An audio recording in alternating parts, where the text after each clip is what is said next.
So tell me why you decided to put your name on this lawsuit. Because this is about overreach. A local sheriff fires back at the governor and state attorney general over a new state law banning cooperation with ICE agents. That law, called the Local Cops Local Crimes Act, went into effect Tuesday. But immediately, sheriffs from 15 counties sued to overturn the law. One of them is Wayne County Sheriff Robert Milby. I spoke with Milby, who told me the ban violates his independence as an elected sheriff.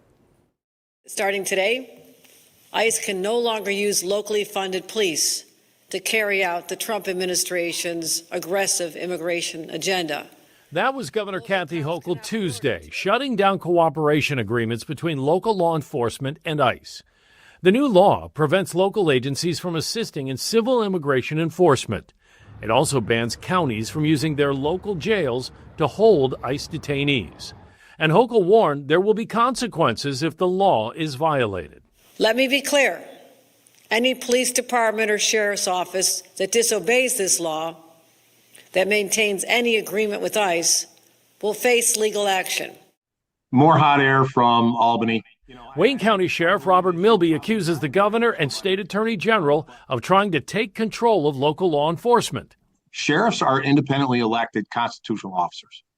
Now, I answer to the voters, not to the governor, not to the attorney general. And what does Albany know about local law enforcement needs of Wayne County? So Milby has joined 14 other sheriffs from around New York State in filing this federal lawsuit challenging the new law. It calls the ban unconstitutional and says it preempts federal immigration law that allows cooperation agreements. We're asking for Albany to keep its nose out of local sheriff's business, out of the jail business. Milby says Wayne County doesn't have any current written contracts with ICE, but says they are in regular contact with a federal agency.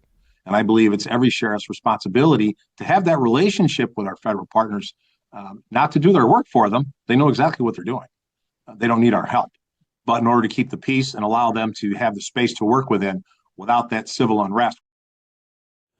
Hochul's opponent in the race for governor, Nassau County Executive Bruce Blakeman, said his county would comply with the ban, but he called it a sad day.